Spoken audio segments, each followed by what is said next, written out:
estos ejercicios, de los ejercicios de la guía que ya están resueltos en la parte teórica. Hay muchos ejercicios teóricos que ya están resueltos, entonces lo van a encontrar, o hay muchos ejercicios que lo van a encontrar en libros. Yo le voy a dar una impronta un poquito más práctica y vamos a ir un poco más rápido. Les voy a decir algunas cosas ahora que quiero que hagamos, que es adicional, digamos, a lo que hay en la guía. Todo lo que hay en la guía es como les digo, se los va a tomar a todo esto, en el final probablemente también se los tomen, son todas cosas que son parte del curso, pero a mí me gustaría que esta práctica la hagamos más práctica, ¿no? Que apliquemos los conceptos y que sepamos hacer, a utilizar estos conceptos. Y por sobre todas las cosas, que hay algo que yo sé que les da una gran dificultad, que es la parte de cálculos.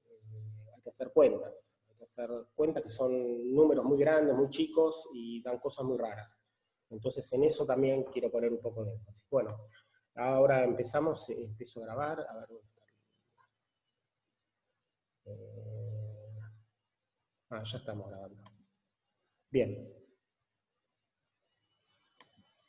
Bueno, voy a hacer un repaso rápido de algunas cosas que quiero que sepamos. En primer lugar, me voy a escapar completamente del contexto histórico. O sea, voy a ir completamente fuera de orden, voy a ir directamente a la parte pedagógica, o sea, los bifes, qué es lo que tenemos que saber, y les voy a dejar después alguna parte histórica en algún video separado, ahora les comento sobre eso. Entonces, una de las cosas que vimos, que yo les pedí que hagan, es el ejercicio de calor específico de sólidos, que ya estaba en la guía de cinética. La idea es, esto es un sólido, los iones son pesados, se mueven, digamos, en una forma muy lenta y tiene una estructura bastante fija, bastante localizada. Eso se puede representar como resortes, porque en realidad lo que hacen los iones es vibrar, tienen modos de vibración, y cada uno de estos resortes se puede mover en 3 direcciones, ¿no? X, Y, Z. Por lo tanto, la energía de cada uno de ellos va a ser la energía de un resorte. Va a ser un medio de masa por velocidad al cuadrado, y K por, esto sería X, Y o Z al cuadrado. ¿Correcto? Una cosa interesante del teorema de equipartición, nosotros estudiamos que cada vez que aparece un término... ¿Por qué se ve borroso? ¿Todos ven borroso? Sí, upa. Debe ser esto. Un segundo.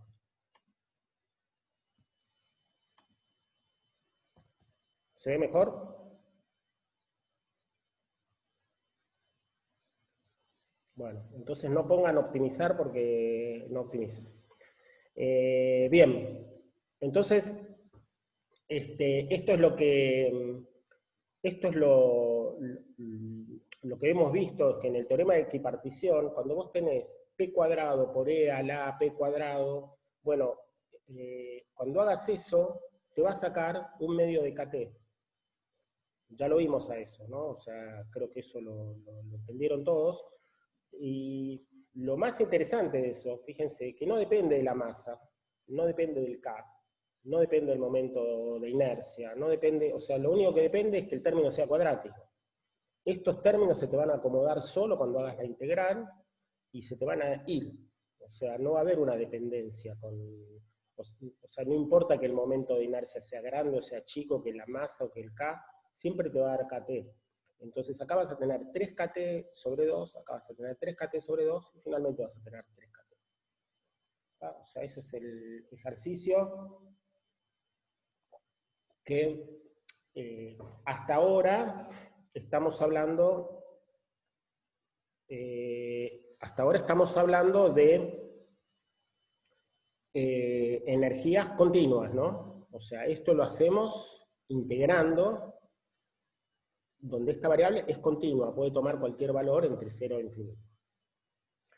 Y experimentalmente, lo que vemos es esto, ¿no? O sea, lo que vemos es los calores específicos del sólido. Fíjense que acá es el calor específico dividido 3R, ¿no? Acá tenemos 3kT, si multiplicado por el número de moléculas es el número de moles por el número de Avogadro, y N por K es R, o sea que esto nos da 3R. Que dice...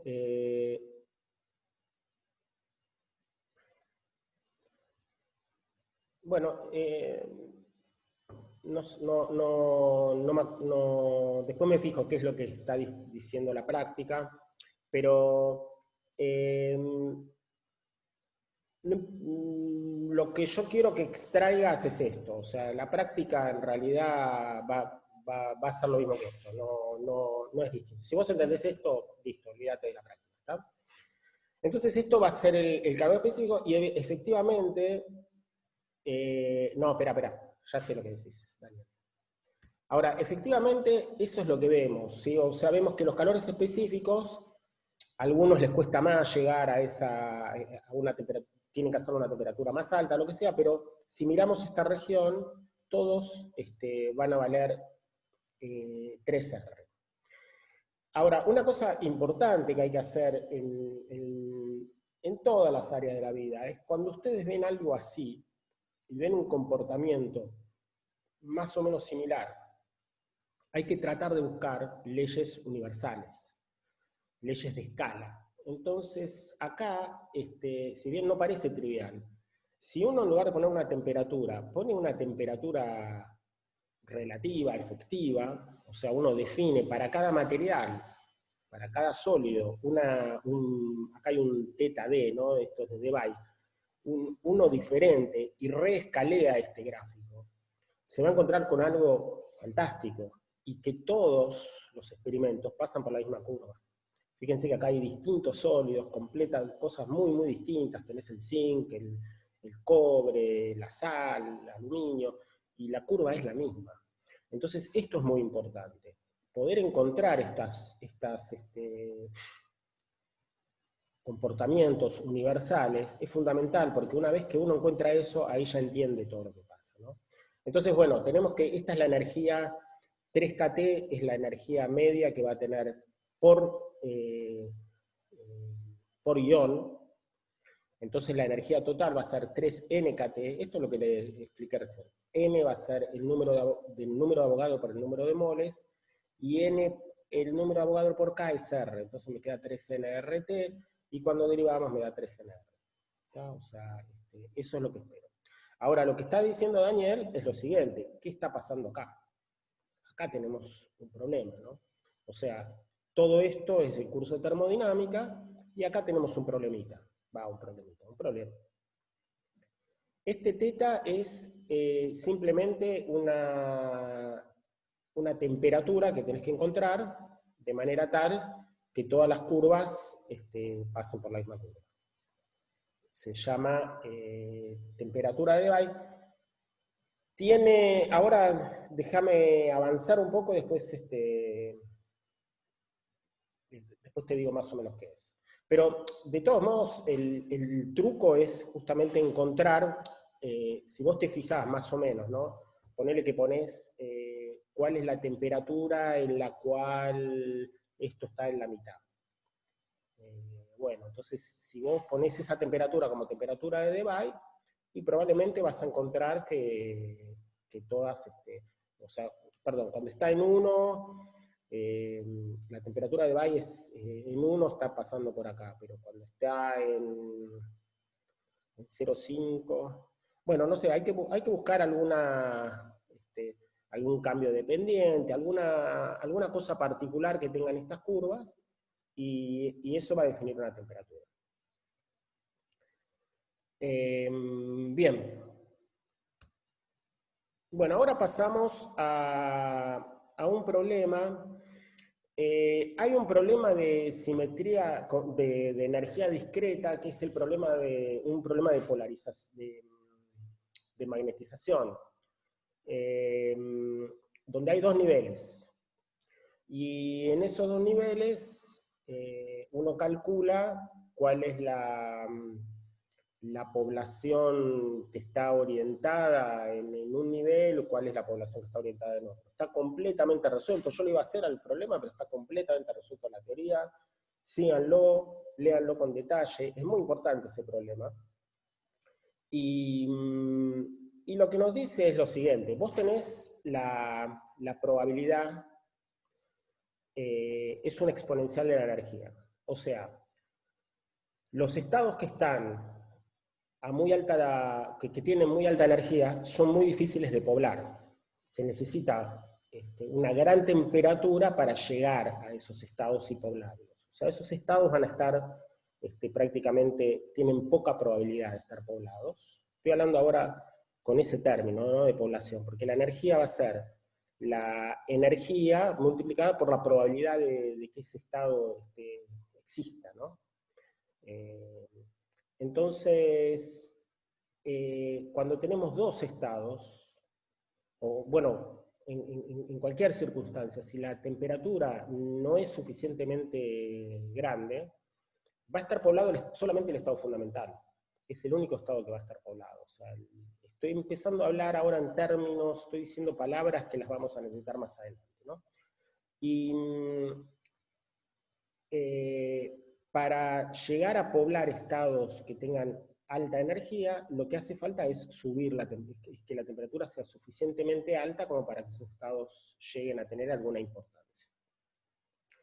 Si tenemos dos estados, entonces lo que vimos en ese problema es que cuando la temperatura sea muy alta, recién a una muy alta temperatura va a favorecer a que el estado excitado esté poblado.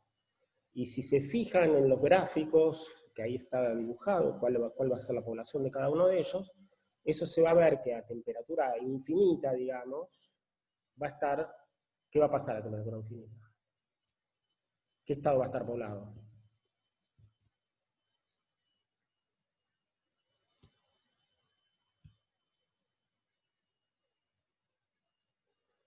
Bien, el que va a estar poblado van a ser los dos por igual. ¿Okay? Eso es lo interesante de ese problema. La población se va a distribuir. Si se fijan bien,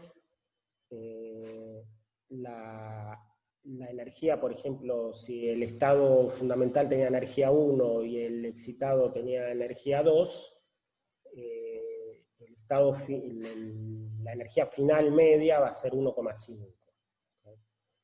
Porque van a estar los dos poblados por igual. Eso es importante que vean ese ejercicio y que lo entiendan bien. Bueno, acá tenemos un caso más general. Esto se supone que era una película y no me está funcionando, no quiero tocarlo mucho, pero acá lo que son los resortitos están oscilando en sus modos normales. ¿No? Esto debería moverse. Bien, vamos a calcular entonces ahora un sistema, que es el mismo sistema que teníamos antes. Tenemos estos resortes, pero ahora supongamos que esos resortes no tienen cualquier energía, no tienen una energía que sea P cuadrado sobre 2M o KX cuadrado sobre 2, donde P y K y X pueden tomar el valor que quieran. Supongamos que esos resortes solamente pueden tomar una energía que sea 0, algo, 2 veces algo, 3 veces algo, n veces algo. ¿tá? O sea que tienen saltos discretos. En principio, este algo va a estar relacionado con la frecuencia del resorte. Saben que el resorte tiene un K y un M, entonces existe una frecuencia, que es la frecuencia de resonancia de ese resorte. Y en principio, estos saltos de energía van a estar relacionados con ese omega, pero supongamos, por el momento se pueden olvidar de eso, y solamente son energías discretas. Esto les puede parecer sumamente extraño y sumamente por ahí ridículo. Vos tenés un péndulo, tenés una hamaca y agarrás al tipo y lo amacás y le ponés la energía que querés. O sea, si querés lo ponés a esta altura, a esta altura, a esta altura.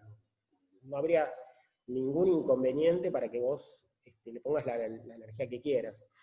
Pero tampoco nos debería molestar ¿por qué no nos debería molestar? Porque esta h va a ser un número ridículamente chico, ridículamente chico. A lo que voy es que el n que tengas acá, si estamos hablando de una hamaca, si estamos hablando de cualquier caso que nosotros nos topemos en nuestra vida cotidiana, para cualquier caso de esos, este n va a ser un número tan, pero tan grande, tan gigante, pero estoy hablando de números 10 a la 18, o sea, números enormes. Van a ser tan grandes que si fuese entero o no, no nos importa. O sea, no habría ninguna diferencia entre 10.548 trillones, etcétera, etcétera, a 10.448 trillones, coma 06. No, sería imposible de percibir, o sea, no podemos ni ver que esos niveles están, o sea, en concreto, están separados por una diferencia energética tan chiquita que es imposible de ver. ¿Se entiende? Entonces, en principio parece algo muy ridículo, pero solamente va a tener una importancia cuando estemos hablando de esta parte, ¿no? De números, lo que se llaman números cuánticos muy chiquitos. Entonces empecemos a entender algunas cosas. Toda la vida real nuestra va a estar por acá con n's gigantes, enormes. Y toda la cuántica va a estar por acá. Y como costumbre sana, no tratemos de aplicar la vida real acá. Empecemos a olvidarnos de los ejemplos cotidianos en esta región, porque esta región se comporta muy distinta a la región clásica, muy diferente. Vamos a ver muchos ejemplos donde se comporta muy diferente. Bueno, veamos entonces, vamos a hacer el mismo cálculo que antes, ¿no? El cálculo de la energía media. Para calcular la energía media, ¿qué hacíamos acá? Poníamos una integral y calculábamos la energía por la probabilidad. Y dividíamos por si no estaba normalizado, dividíamos o sea, esta cosa que está acá, e a la menos beta dividido a la suma, esto sería la probabilidad. En principio, cuando nosotros empezamos a hablar de probabilidad, cuando empezamos cinética, empezamos con los ejemplos discretos, porque esos son los ejemplos que nosotros sabemos que son los promedios. Y después pasamos a las distribuciones continuas. O sea que, de alguna manera, esto es, ya lo sabemos hacer, ¿no? Esta es la forma de sacar la energía promedio. Y simplemente lo que hay que hacer ahora es reemplazar. Donde dice energía, ponemos n por algo, y acá que dice energía, ponemos n por algo. ¿Está? Esto también está en la teórica, está todo muy bien explicado, así que si no me están siguiendo todos los pasos, vayan a los apuntes y lo van a ver. Ahora, ¿qué es este término que está acá arriba? Este término en el numerador es la derivada del exponencial respecto de beta, con un signo menos. ¿Está bien? Si alguien tiene una pregunta, me tiene que parar en cualquier momento, ¿eh? Bien, vuelvo a copiar este término. Todo lo que hay en el denominador, esa sumatoria que hay en el denominador, la vamos a llamar z. Esto lo van a ver en los cursos más adelante, van a ver que siempre se llama así, z. Entonces, fíjense que lo que tenemos en el numerador es una sumatoria de estos términos, y cada uno de estos términos es una derivada, y la derivada de una suma es la suma de las derivadas, entonces acá simplemente sale la derivada de toda esta suma, y como esta suma es z, simplemente se escribe de z sobre beta. Y para finalizar, la energía media, recuerden que era el numerador dividido el denominador es z, el numerador es dz sobre beta, o sea que lo que nos queda es la derivada logarítmica de z. ¿Hasta acá estoy bien? Sí, entiendo, pero ¿tenemos alguna pista de quién es beta? Sí, beta es kt, es 1 sobre kt. Ah, perfecto, gracias. Sí, sí, beta es la inversa de la temperatura. Lo más importante sí es que es la inversa de la temperatura. O sea, esto lo sabemos por Boltzmann. Boltzmann te dice justamente que es un exponencial que este, cuanto mayor es la energía, menor es la probabilidad, y que la única forma de poblarlo es con una temperatura, por eso el beta es 1 sobre kT. Cuando la temperatura sea muy alta, esto va a ser muy chico. Entonces, al tener un Claro, exponencial... claro. Ahora veo Maxwell Boltzmann ahí, no, no lo había. Sí, eh, en realidad es Boltzmann, ¿no? Maxwell lo que hace es la parte de equilibrio y la parte,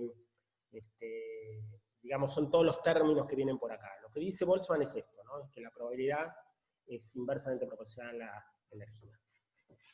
O sea, es energía dividido kT. Eso es lo que se llama... Pero bueno, no importa, no distingamos. Está bien, Maxwell, si querés llamarlo Maxwell Boltzmann, está bien. No hay problema.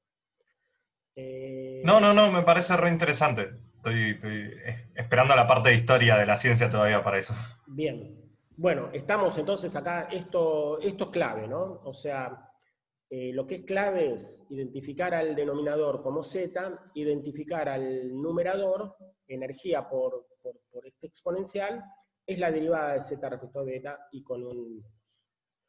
Bueno, ahora lo único que nos queda hacer es encontrar este z, es calcularlo. Si calculamos z, podemos derivarlo, podemos dividir y encontramos la energía media. ¿Ok? Entonces, bueno, manos a la obra. ¿Qué sería z? Z es e a la menos, fíjense que es n por algo, ¿no? Entonces sería e a la 0, e a la menos beta algo, e a la menos 2 beta algo, e a la menos 3 beta algo, e a la menos n beta algo, etc. ¿Tá? Acá sigue infinito. O sea que lo que tenemos es una serie geométrica, ¿no? 1 más q cuadrado, q a la n, y eso, obviamente que si q es menor a 1, etcétera, etcétera, el límite es 1 menos q. Por lo tanto, ya tenemos z. O sea, el q sabemos lo que es e a la menos beta algo. Y bueno, acá tenemos el z, es 1 menos q, o sea, 1 menos e a la menos beta algo. Y ahora hacemos la derivada de eso. Perdón, esto es la derivada de z.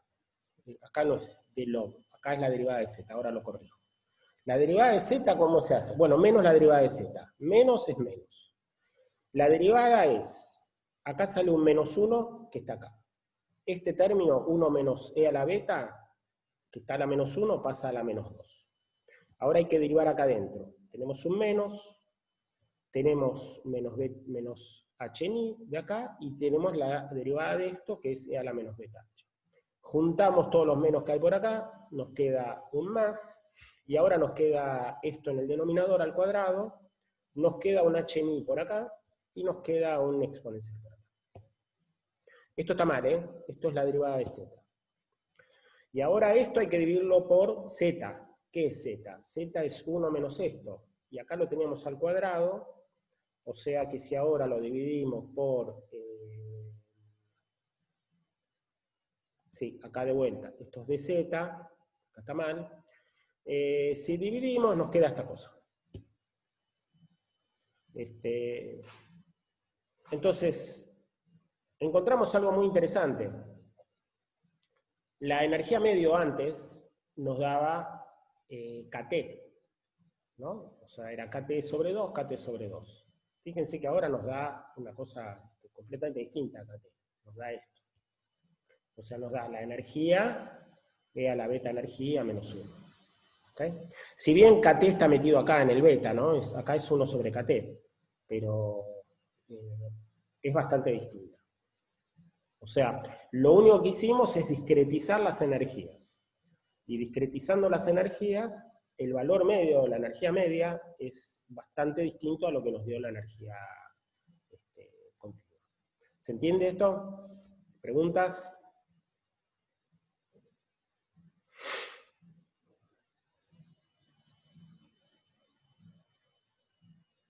Nada.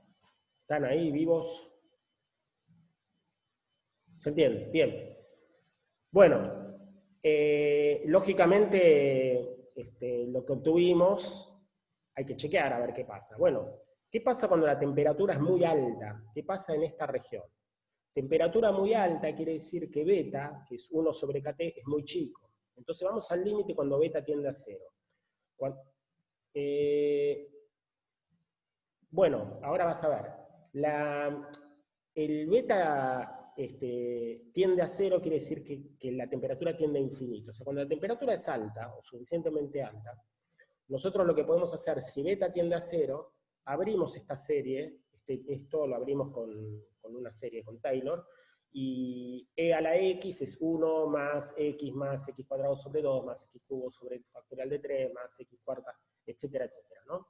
Entonces nos quedamos con el primer término, 1 más beta hni, menos 1, se nos va el 1, y nos queda hni sobre beta hni, 1 sobre beta, nos queda kT. O sea que a temperatura suficientemente alta, esto tiende al calor específico clásico, que tiene sentido, ¿sí? Una pregunta. Sí. El 3 falta porque esto lo hicimos todo en una dimensión, ¿no? Bueno, el 3, claro, porque estoy tomando solamente un solo término de la energía, sí. Sí, te falta el 3, te falta el n, sí, esencialmente okay. es tomar un único grado de libertad. Ok. ¿Tá? Y ahora viene lo importante de esto. Vamos a ver qué pasa acá. ¿Qué pasa cuando beta tiende a infinito? O sea, cuando la temperatura tiende a 0. Cuando beta tiende a infinito, el 1 se va, porque esto es muy grande, y nos queda esta cosa. Y esto tiende a 0. O sea que esto decae acá. Si ustedes dibujan si ustedes hacen ahora, ya les enseñé el otro día a usar Python, bueno, hagan un plot de esto. Y van a ver que se parece mucho a esta curva. Se parece mucho. O sea que responde bastante bien. Todo esto tiene una continuación. La continuación es que no todos los resortes tienen... O sea, hay que... ¿qué dice?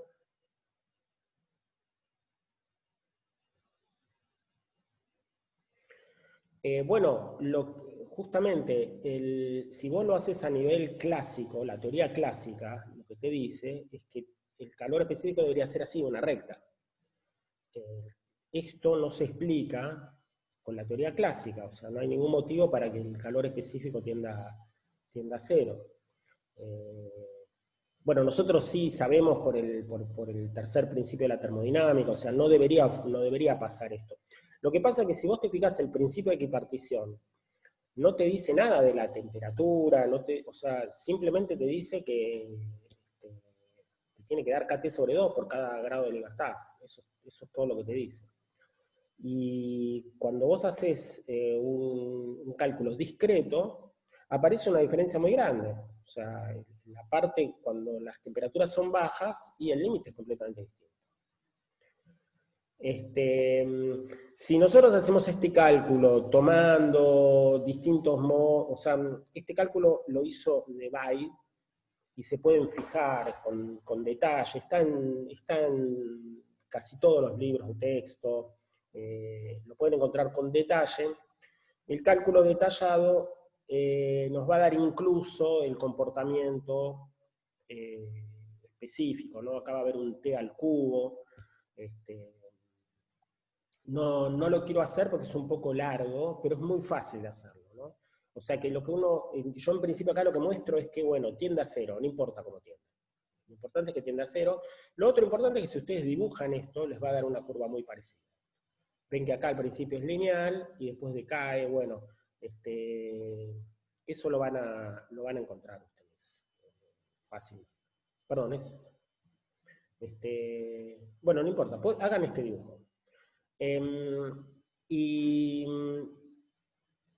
bueno, yo les vuelvo a repetir, no estoy haciendo un desarrollo histórico, esto aparece después, esto aparece en 1907, esto aparece mucho después mucho después, no mucho después no, pero no es esto la cuántica, ¿no? Pero lo que les estoy mostrando es cómo asumir que las energías sean discretas o que sean continuas, tiene un cambio fundamental que se evidencia en forma concreta en un experimento.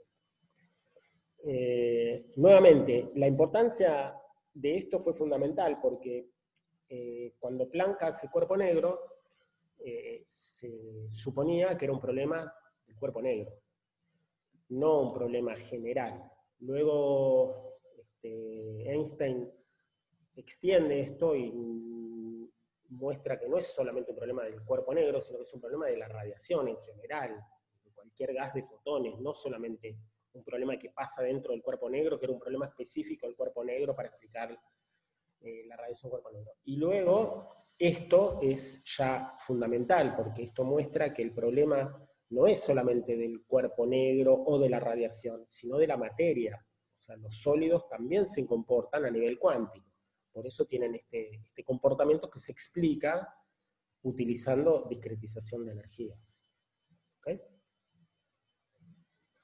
Bien. Todo esto lo hago para, o sea, estos son problemas que están en la guía y los hago para que vean, este sería el diario del lunes, ¿no? O sea, esto es después que está todo el desarrollo del cuerpo negro hecho, uno lo aplica en un problema particular y encuentra que efectivamente la cuántica resuelve este problema importante. ¿Bien? Bien, vamos camino al cuerpo negro, vamos a hacer otro de los problemas que están en la guía. Esto está en la teórica también, está muy bien explicado, así que no hace falta demasiado, estoy repasándolo simplemente. Supongamos que tenemos una cuerda, tenemos ondas estacionarias. Las ondas estacionarias serían estas ondas que están acá. Les voy a empezar a poner una nomenclatura que nos tenemos que ir acostumbrando un poquito. Esto se llama número de onda. No sé si ustedes ya vieron esto o no lo vieron, pero lo importante acá es lo siguiente. Si X fuese igual a la longitud de onda, bien, si X es igual a la longitud de onda, nos queda seno de 2pi, y si el tiempo fuese igual al periodo, nos queda seno de 2pi. O sea que estos son los puntos, ¿no? O sea, cuando X es lambda, 2 lambda, 3 lambda, o cuando el tiempo es un periodo, 2 periodos, 3 periodos, esto vuelve a iniciarse, ¿no? O sea, esto es justamente lo que muestra la periodicidad. 2pi sobre lambda se llama K, es el número de onda. 2pi frecuencia es omega. Y, bueno, frecuencia es 1 sobre el periodo, ¿no? Y frecuencia también es C sobre lambda. C sería la velocidad de la onda. Y esto también es importante, vamos acostumbrándonos a este tipo de escritura. Fíjese que 2pi sobre lambda es K, entonces omega es C por K. ¿Está? Bien. Otra cosa importante es que las ondas, para que sean estacionarias, entonces el lambda, el periodo, debería ser, la longitud de onda, perdón, debería ser 2 veces L. 2 veces L sería una onda que es así. Hace así, acá está el cero, y después sigue el seno para el otro, por abajo, ¿cierto? Entonces, esa sería una onda estacionaria, que no tenga nodos, que solamente esté agarrada en las dos puntas. Entonces esa es la longitud de onda más grande que puede tener esta cuerda, ¿no? Entonces sería 2 veces L, 2 veces L sobre 2, 2 veces L sobre 3, sobre N, etcétera, etcétera. La frecuencia sería C sobre lambda, quiere decir C sobre 2L, C sobre 2L por 2, acá sería por 3, y por N. ¿Tá? Lo importante es que las frecuencias están equiespaciadas y la separación en las frecuencias es C sobre 2L. ¿Tá? Ahora, si nosotros queremos saber cuántas ondas estacionarias hay entre F y F más delta F, ¿no? Es como cuando queremos hacer un promedio, queremos saber cuántos chicos hay que tengan esta edad entre acá y acá. Bueno, lo que hay que hacer es tomar un delta F que sea muy chiquito, ¿no? Obviamente tiene que ser un delta F prácticamente infinitesimal, pero que a pesar de ser chico, tiene que ser suficientemente grande como para abarcar varias ondas, si no, no vamos a encontrar nada. ¿Okay?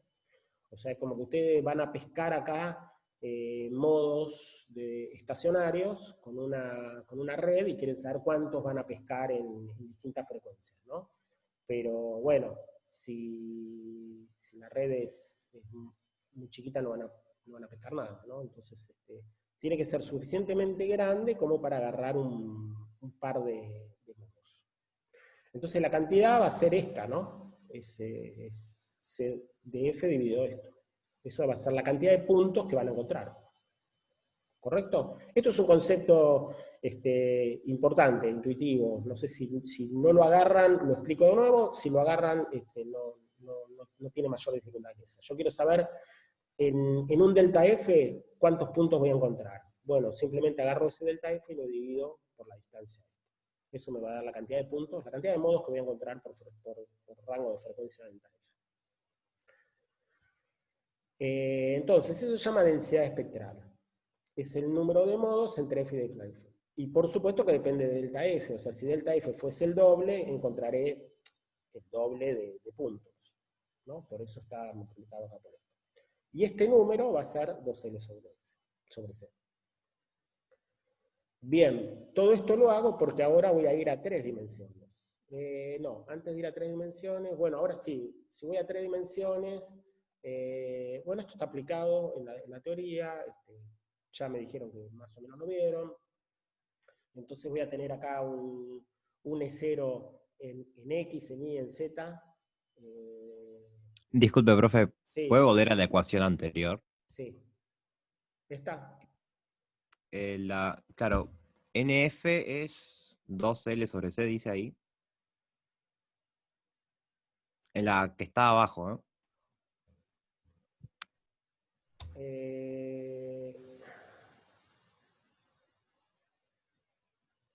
C sobre 2L, ¿no?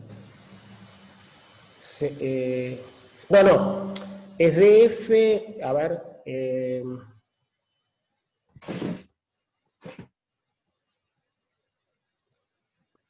Falta un delta F, ¿no? Por ahí. sí, el número va a ser DF dividido C sobre 2L, o sea que va a ser DF por 2L sobre C, entonces el delta F se te va, te queda 2L sobre C. Sí, está bien esto. Ah, ok, listo. ¿Está? O sea, sí, el número que vas a tener es DF dividido esto. ¿Está? Sí. Y bueno, entonces lo que te queda es que NF va a ser esto.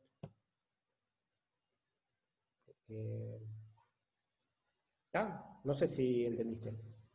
Sí, se entiende, se entiende. Bueno, en principio lo que vamos a tener cuando generalizamos en una onda en 3 dimensiones es que en vez de tener omega igual a c por k, vamos a tener que omega cuadrado es c cuadrado por k cuadrado en kx, ky, kz al cuadrado. Esa va a ser la... Esto está aplicado en la teoría.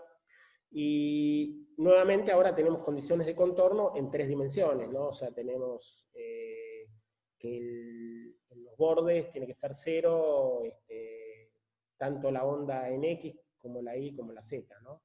O sea que eso nos va a introducir acá estas condiciones de modos normales, pero en 3 dimensiones, que en definitiva quiere decir esto. Cada uno de ellos, o sea, kx, ky, kz, va a estar separado por pi sobre l, 2pi sobre l, 3pi sobre l, etcétera, etcétera. Y lo que vamos a tener entonces es pi sobre l y 3 números enteros. Uno para x, uno para y y uno para z. O sea que lo que vamos a tener, lo que teníamos antes en esa grilla de puntos en una dimensión, ahora va a ser un pequeño cubito cuyo volumen va a ser pi sobre L al cubo. O sea, estoy generalizando lo que teníamos en una dimensión, ahora en 3 dimensiones. Esos puntitos que vieron acá, este punto, punto, punto, punto que estaba separado, bueno, ahora va a estar separado pi sobre L en una dimensión, en otra dimensión y en otra dimensión. Nos va a quedar un cubito. ¿Entienden eso? Y estos son los 3 números, los 3 números enteros que van a dar los distintos K posibles. O sea, cada onda estacionaria va a tener esta forma. Va a tener que tener un K que tenga esta forma. Si no tiene esta forma, no va a ser estacionaria. Va a ser una onda que no está sujeta, digamos, en los 3, que no va a ser cero en los 3 planos, ¿no? Estoy hablando acá estoy hablando de un cubo, porque estoy poniendo las 3 dimensiones son L. Pero bueno, esto es fácil de generalizar. Sí, estos son los números, este va a ser el número de onda, digamos, que va a tener cada uno de... Después este K lo llevas acá, ¿no? Bien. Ahora, ¿qué hacemos con eso? Bueno, acá lo que hacíamos era tomar un delta de frecuencia y contar cuántos puntos tenemos en ese delta de frecuencia. Bueno, acá vamos a hacer lo mismo, pero vamos a trabajar en lugar de trabajar en frecuencia, vamos a trabajar en el espacio K, de número de onda, solamente como número. Y después lo vamos a convertir a eso en frecuencia de nuevo. Entonces, lo que hacemos es así. Queremos calcular de vuelta esto, cantidad espectral, ¿no? De densidad espectral, o sea, cuántos modos entran en una cavidad por un delta de frecuencia. Entonces eso va a ser, es lo mismo poner entre F y F más delta F que poner entre omega y omega más delta omega. Es exactamente lo mismo, hay un 2pi acá nada más. Y eso también es lo mismo que encontrar entre K y K más delta K, o sea, entre omega sobre C, que esto sería K, y omega más delta omega sobre C, que esto sería el delta K. Y eso, en el espacio K, va a ser una esfera, en realidad no una esfera, una especie de cáscara, ¿no? Entre una esfera de radio K y una esfera de radio K más delta K. Esa cáscara es un volumen que va a ser la superficie, que es 4pi por radio cuadrado, por el ancho de esa cáscara. Y ahora empieza a venir las distintas cuestiones. Bueno, primero, si yo quiero calcular la cantidad de puntos, ¿qué tengo que hacer? Tomo el volumen dividido el volumen de cada una de estas cajitas, ¿no? Antes yo tomé todo este largo y dividí por el ancho de cada una de esas, para calcular la cantidad de puntos, ¿no? Dividí por la separación que hay entre cada uno de estos modos. Bueno, acá lo mismo, la separación va a ser esta, entonces en 3 dimensiones va a ser un cubito, y si quiero contar cuántos cubitos hay, divido por el volumen de cubitos. Y aparece un octavo. ¿Por qué aparece un octavo? Y porque estoy solamente en este cuadrante. Entonces acá ya tengo un término que aparece medio raro, pero bueno, es lógico, ¿no? Estoy hablando de los K, son números de onda, son positivos. Y bueno, haciendo toda esta cuenta me queda esta cosa. Ahora voy a pasar a frecuencia. O sea, ahora reemplazo donde dice omega y pongo frecuencia. Cuando hago eso, simplemente pongo 2pi frecuencia, y bueno, termino de hacer esta cuenta y me da lo que me pide el ejercicio de la guía. La guía me pide calcular esto. Bueno, esto sale de acá.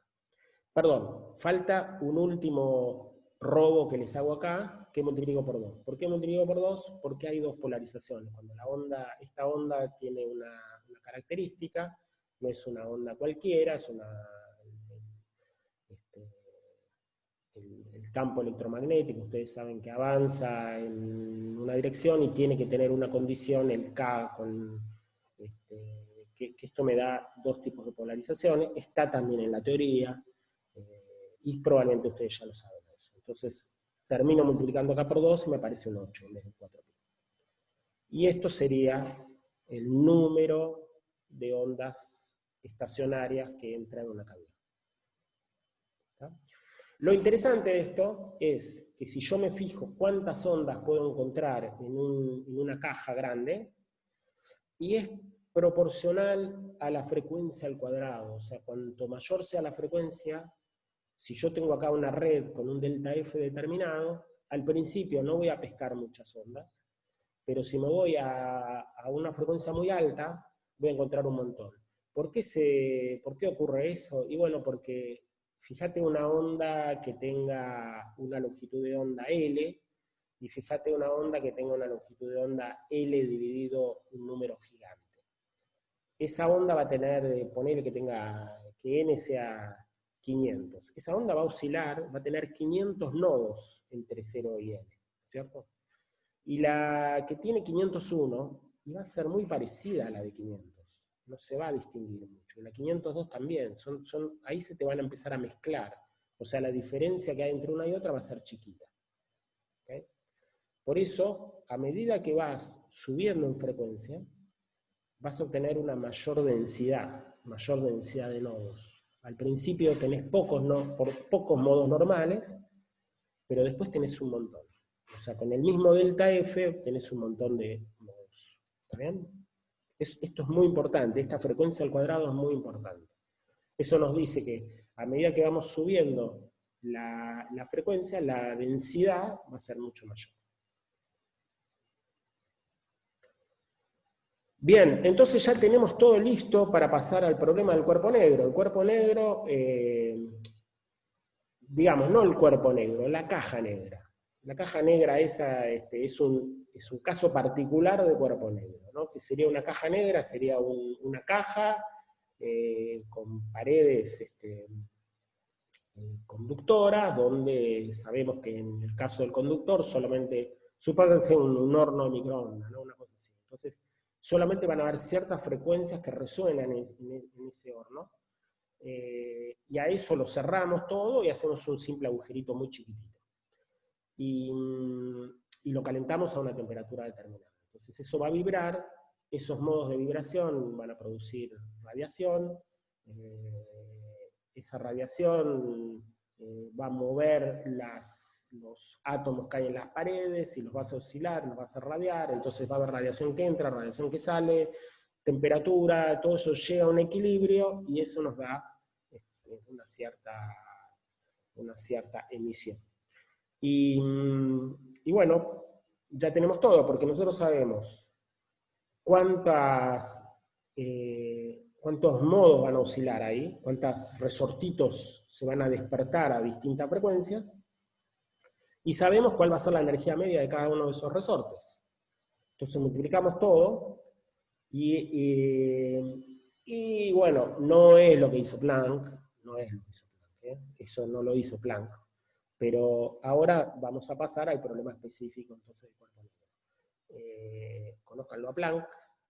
Planck era uno de los mayores, ¿no? Era grande. Ya van a ver distintas fotos, hay una gran contribución, la contribución más importante la hicieron tipos muy jóvenes, tipos muy chicos, de 25 años, 23 años tenía Dirac, tenía Heisenberg. Planck era uno de los mayores, y eso también influyó mucho en el desarrollo de la cuántica, ¿no? Porque Planck venía de otra escuela, no estaba tan capacitado como para hacer estos saltos. Pero en principio el cuerpo negro es esto, es medir la emisión que tienen los cuerpos negros a distintas temperaturas. Y tiene estas formas: a temperatura, por ejemplo, a 6.000 grados emite de esta manera, a 4.000 emite de esta, a 3.000 de esta. Y esto era algo que se conocía, se necesitaba hacer en esos momentos porque había aparecido la iluminación artificial en las ciudades de Europa, y era importante tener algo con qué calibrar las lámparas, algo con qué darle. O sea, yo te vendo una lámpara y te digo, bueno, esta lámpara tiene, no sé, algo, te tengo que dar una característica. Y bueno, está muy bien explicado en la teoría, pueden leer qué significa que sea cuerpo negro, ¿no? Que cuando está en equilibrio, la emisión, la radiación, en un cuerpo negro es la misma. O sea que es un calibrador absoluto, es algo que no depende ni de la forma, no depende del tamaño, o sea, es algo que yo te digo, mira, la radiación cuerpo negro es esta, y no hace falta que te diga, lo hice con este material, me tuve que comprar esta pintura, me tuve que comprar nada. El cuerpo negro es cuerpo negro, punto. Es algo absoluto donde uno tiene algo que a esta temperatura va a emitir de esta forma. Empecemos a acostumbrarnos. Esto es en longitud de onda, y en frecuencia es inverso a la longitud de onda, ¿no? O sea, nosotros vamos a ver esto en longitud de onda y en frecuencia, y empecemos a acostumbrarnos también en lo que sería alta frecuencia, quiere decir baja longitud de onda. O sea que acá es muy energético, esto sería ultravioleta, esto sería poco energético, ¿no? Donde vamos del infrarrojo hacia frecuencias más bajas, o sea, hacia longitudes de onda más alta, y el visible lo vamos a tener más o menos entre 4.000 y pico y 6.000 Armstrongs, ¿no? Eso sería el visible, 400 a 600 nanómetros. Nanómetros 10 a la menos 9 metros, un Armstrong 10 a la menos 10. Acuérdense de estos números, son importantes, ¿no? Y acuérdense más o menos cómo va los colores, ¿no? O sea, cuando decimos rojo, naranja, amarillo, estamos yendo desde frecuencias más bajas a frecuencias más altas. O sea, el rojo es la frecuencia más baja, es la longitud de onda más alta. ¿No? Bien.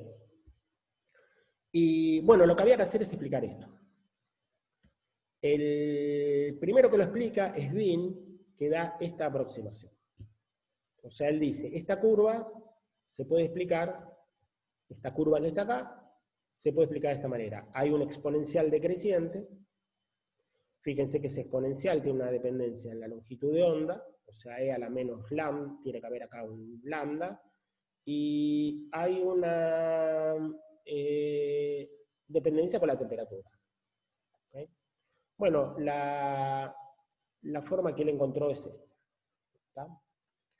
Y hay algo importante que ustedes tienen que chequear siempre, es Stefan Boltzmann. ¿Se acuerdan lo que es Stefan Boltzmann?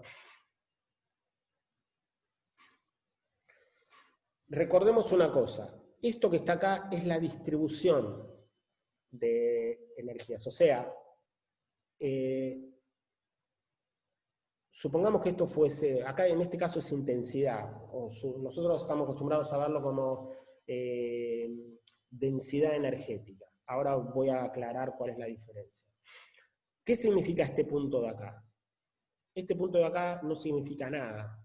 ¿Okay? Lo que significa no es el punto. Lo que yo tengo que hacer acá es hacer entre esta longitud de onda, el lambda, y lambda más delta lambda, hacer un rectangulito, y todo el área abajo de esa curva es lo que me va a dar la densidad, o sea, la cantidad de energía, la densidad de energía que va a haber entre lambda y lambda más delta lambda. ¿Está? ¿Qué pasa si integro toda esta curva? Si integro esta curva, por ejemplo, la integro completamente entre 0 e infinito, me va a dar la densidad de energía en todas las longitudes de onda. ¿Y cuál es la densidad de energía de un gas de fotones? Eso lo habíamos visto. ¿Alguien se acuerda?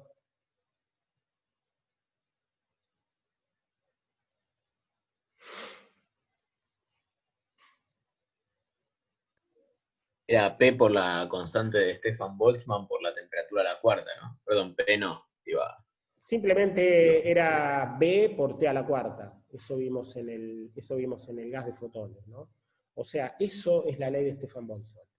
La integral de esta curva me tiene que dar B por T a la cuarta, la integral de esta curva me tiene que dar B por T a la cuarta, la integral de esta, y fíjense que cada vez la integral va bajando, ¿no? O sea, cada vez es más chiquita.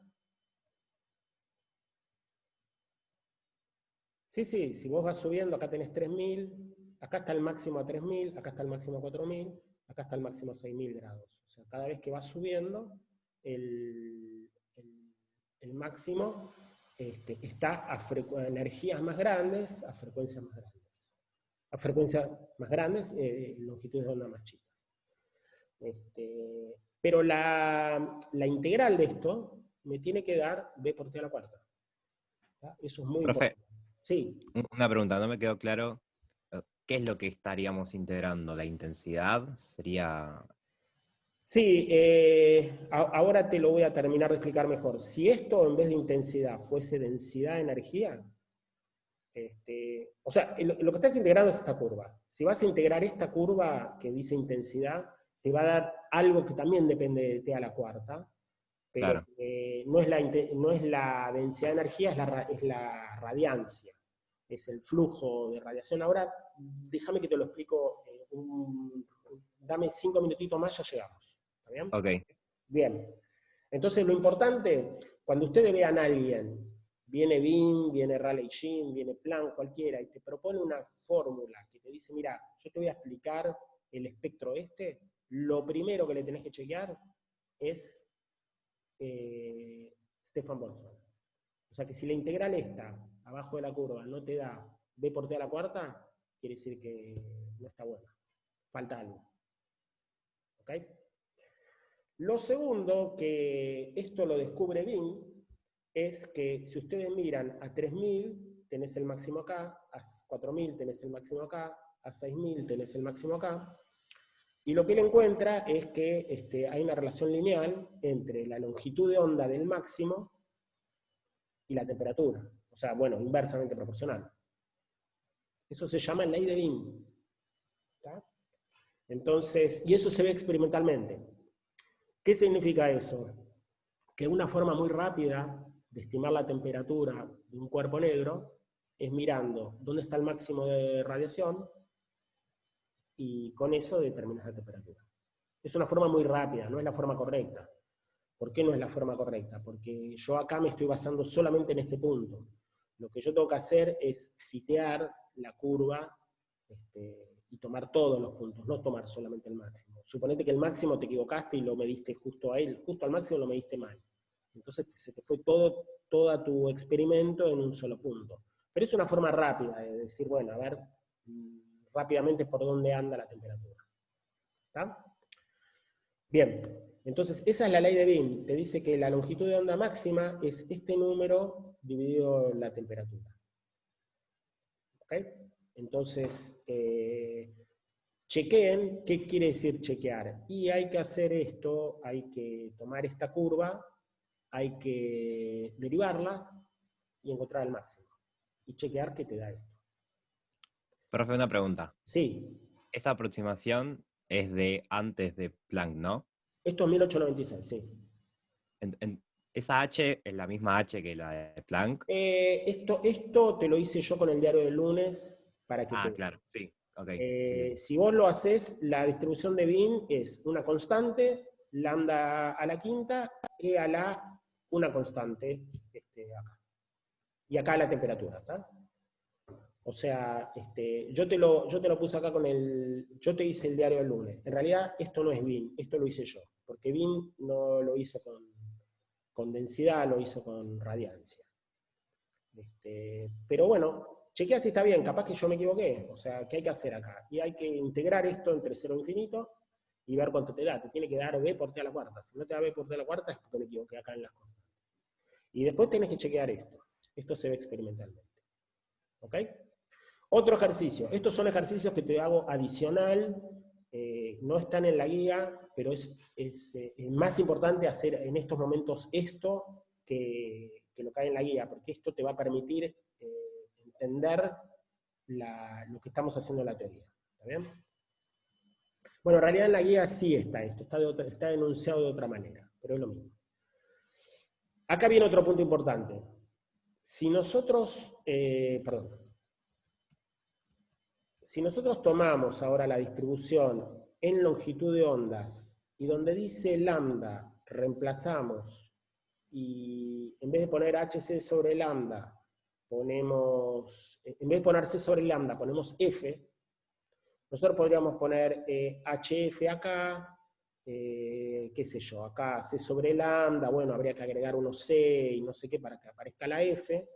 O sea, perfectamente podríamos escribir esta distribución en vez de longitud de onda en frecuencia. ¿Está bien? Pero hay un problema con eso. Cuando hagamos eso no va a estar bien. ¿Por qué? Porque las distribuciones no son iguales punto por punto, son iguales rango por rango. O sea, cuando yo te diga, vuelvo a decir, este punto que está acá no me dice nada. Lo importante es lambda más delta lambda, y va a ser frecuencia más delta frecuencia. ¿Okay? Ahora, hacer un lambda más delta lambda no es lo mismo que hacer un frecuencia más delta frecuencia. ¿Por qué? Y porque tenés ahí el diferencial este. Y este diferencial tiene el c al cuadrado, van a ver que tiene c. O sea, lambda al cuadrado o f al cuadrado, depende cuál de los dos haga. O sea que acá les va a aparecer una diferencia muy grande. Moverte en longitud de onda no es lo mismo que moverte en frecuencia. ¿Está? Y les va a aparecer un signo menos. Yo en realidad acá tendría que haber puesto un menos. ¿Por qué les va a aparecer un menos? Porque cuando aumenta de f disminuye de lambda, o cuando aumenta de lambda disminuye de f. Entonces hay un menos. ¿Okay? O sea, a lo que voy es que cuando vos vas con el diferencial lambda de acá para acá, estás yendo con el diferencial de frecuencia de acá para acá. ¿Está? Y no es lo mismo que te muevas acá un delta lambda chiquitito, esto puede implicar un movimiento de frecuencia enorme. ¿No? Fíjense que de acá hasta infinito representa, el delta lambda de acá a acá es un delta frecuencia de acá hasta infinito. ¿Está? Bien. Entonces, esto también es importante. Chequeen, hagan la distribución ahora en frecuencia y chequeenle que en frecuencia cumpla con Stefan Boltzmann. ¿Por qué tiene que cumplir? Y porque estoy haciendo la misma curva, estoy integrando la misma curva y esa curva me tiene que dar que en todas las frecuencias sumo todas las contribuciones de todas las frecuencias que hay, me tiene que dar b por t a la cuarta.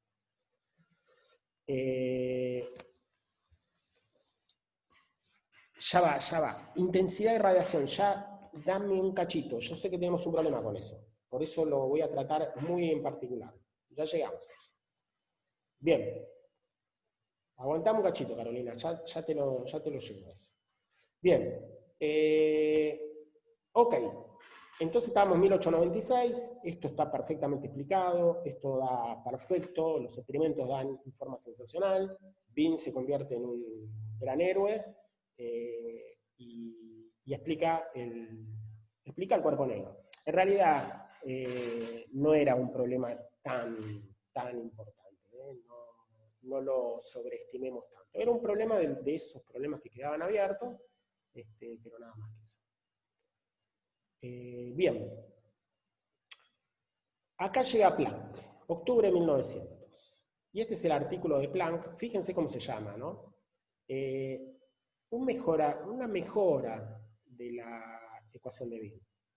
O sea, sumamente modesto. No está diciendo, che, muchacho, acá invento la cuántica. Vino con un pequeño cambio. Y bueno, acá lo que dice es que en longitudes de onda largas hay resultados interesantes dados por Kurban en esta reunión. Y bueno, y después está Rubens, Lumer y Princeton, que hicieron nuevos cálculos. A la misma noche que Planck presenta esto, se confirman, ¿no? los resultados de Planck. Entonces, longitudes de onda largas quiere decir frecuencias pequeñas, o sea, acá, ¿no? Esto sería longitudes de onda largas. ¿Está? Bien. El artículo de Planck es esto. 2 carillas y este cachito. Eso es todo.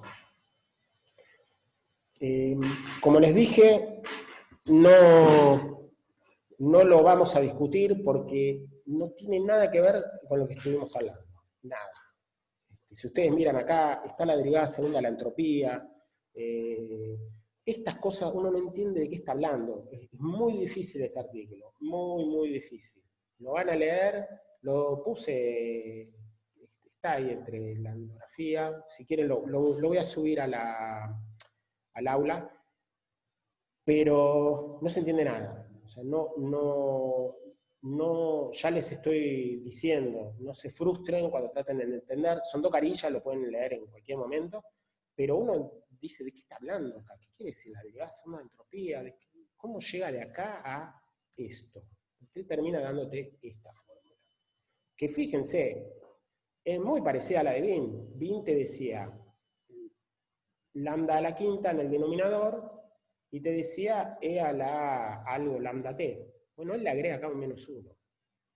No es muy distinta, no cambia demasiado. ¿Okay? Y en principio, fíjense que acá dice E. No dice ρ, no dice E. O sea, bueno, tenemos que ver de qué está hablando Planck. Les voy a poner un video muy cortito, totalmente off topic, donde voy a tratar de explicar este artículo. Lo voy a hacer cortito, pero para que ustedes puedan entender más o menos de qué está hablando Planck. Pero no tiene nada que ver con lo que hicimos hasta ahora. O sea, nosotros llegamos, vamos a llegar acá, ¿no? Nosotros lo que hicimos es lo siguiente. Calculamos el número de modos que hay en una caja.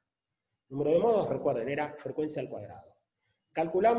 Hicimos este problemita que calculamos la energía media de cada oscilador. La energía media de cada oscilador era esta cosa que estaba acá, no era kT. O sea, suponiendo que las energías son discretas. Y ahora calculamos la distribución de frecuencia. La distribución de frecuencia es el número de modos que tenemos por la energía media de cada uno de esos modos. Simplemente multiplicamos y nos da esta cosa de esta. O sea, esta sería la distribución de frecuencia según Planck. ¿Okay? Y en el problema de gas de fotones, nosotros habíamos visto que la energía media era B por T a la cuarta, y B era todo esto que estaba acá, ¿no es cierto? Recuerden, ¿qué es B? B sería densidad de energía dividido temperatura a la cuarta, o sea, Joule sobre metro cúbico dividido Kelvin a la cuarta. Para que cuando multipliquemos por Kelvin a la cuarta nos quede Joule sobre metros cúbicos. Esto es muy importante. Entonces, esto es la densidad de energía. Y lo que Planck tiene acá no es la densidad de energía, es la densidad de energía por rango de frecuencia. O sea, si vos querés saber cuál es la densidad de energía, tenés que multiplicar por un delta frecuencia. Porque esto va a ser la densidad que hay entre F y F más delta F. Si vos querés saber la densidad, tenés que multiplicar a esto por delta F. ¿Qué quiere decir multiplicar por delta F? Dividir por segundo. ¿Tá? O sea que este ρ, las unidades, no va a ser Joule sobre metro cúbico, va a ser Joule sobre metro cúbico por Hertz, o por 1 sobre segundo. ¿Está bien? Y el ejercicio importantísimo que tienen que hacer ustedes es integrar esto entre 0 e infinito, y te tiene que dar B por T a la cuarta. Si no te da B por T a la cuarta, quiere decir que cometí algún error acá. Esta fórmula está bien, ¿no? O sea, esto les tiene que dar esto. Entonces, esto es un ejercicio muy importante que tienen que hacer. ¿Cómo se hace este ejercicio? Bueno, obviamente, ustedes sabrán, yo les digo, metete en Python y hacé. Otra forma de hacerlo es escribir que beta HF, esto es una variable, la llaman X, y luego tienen que hacer esta integral. 1 e a la X menos 1. Bueno, el diferencial acá les va a cambiar, les va a aparecer esa X, van a pagar el precio por este lado. Y cuando hagan esa integral van a tener que recurrir a una tabla, porque esa integral va a ser pi a la cuarta dividido 15, no me acuerdo, pi a la quinta dividido 15, no me acuerdo. Pero bueno, es una integral, es una función de el Z4 de Riemann, o sea, es una función conocida, pero la tienen que encontrar, ¿no? O sea, tampoco es una integral que la pueden hacer así fácilmente. Bien, esto es importante que lo chequen. Es importante para saber, justamente, me están preguntando todo el tiempo qué es radiación, emisión, bueno, es importante saber de qué estamos hablando. Bien. Profe, Ahora, sí. una pregunta. ¿Me puede Sí. recordar por qué N por densidad de energía era la distribución? Porque yo quiero saber cuál es la densidad, o sea, cuál es la densidad de energía que va a haber en esa caja, ¿no? Quiero ver la radiancia, qué sé yo. Quiero ver, para una temperatura determinada, cuánta luz me va a salir de ahí, o qué energía voy a tener. Entonces, ¿qué hago? Me fijo en cuántos osciladores van a resonar a esa energía, o sea, cuántos de esos resortitos van a emitir en esa frecuencia, porque no voy a tener modos normales a cualquier frecuencia que se me ocurra, los voy a tener a frecuencias determinadas. Entonces me fijo en ese rango de frecuencia cuántos resortes están resonando. Y después me miro cuál es la energía media de cada uno de esos resortes. Entonces eso me va a dar la densidad de energía. Listo, gracias. ¿Está bien? ¿Te explica eso? Sí, se entiende. Este es uno de los temas más difíciles del curso, ¿eh? Les quiero aclarar que esta parte es una de las más difíciles de las que vamos a hablar. El resto va a ser complicado de entender o va a ser medio disruptivo, pero o sea, entender no van a entender, pero por lo menos van a seguir, las cuentas no van a ser tan difíciles. Acá es como que es un poquito raro. Bien, ahora si miramos Planck, nos está diciendo algo completamente distinto. Nos está diciendo C, lambda, esto. ¿Qué es esta E que está acá? Bueno, esta E que está acá, cuando hacemos la integral de esto, nos va a dar que es sigma por t a la cuarta, no es b por t a la cuarta. Y esto también me lo preguntaron muchos en el parcial, cuando hicimos A de fotones. Esto es sigma por t a la cuarta, es otra cosa. Esta sigma, fíjense las unidades que tiene, es watts sobre metro cuadrado. Por Kelvin a la cuarta, ¿no? Para que cuando multipliquemos nos va a dar watts sobre metro cuadrado. Watt es joule por segundo, o sea, esto es un flujo, es qué potencia está pasando por una unidad de superficie. O sea, esto es una potencia emisiva, se llama radiancia, tiene un montón de nombres, ¿no? Y tiene que ver con justamente el ejercicio que hicimos de poner un agujerito, que recuerdan, era ρ por C dividido 4. Y este 4 venía de que la radiación estaba en distintos ángulos. Esto también es un ejercicio que hicimos en cinética. O sea, que este sigma está conectado con el B, pero hay que multiplicar por C a la cuarta. Entonces, lo que ustedes ven ahí cuando dice intensidad, cuando dice, o lo que hizo Planck, la fórmula de Planck, esto que está acá, no es de densidad de radiación, es de radiancia, es potencia emisiva, ¿sí? Y esto, así se miden hoy en día un láser, si vos querés saber qué tan potente es tu láser, y te fijas cuántos watts por centímetro cuadrado tiene, ¿no? O sea, ese es un concepto distinto, no es una densidad de radiación. ¿Bien? Y este es el valor, bueno, acá está mal, acá me falta un igual, me falta un 10 a la menos algo. Esto pasa por tipear tanto de noche. Les voy a arreglar esto acá.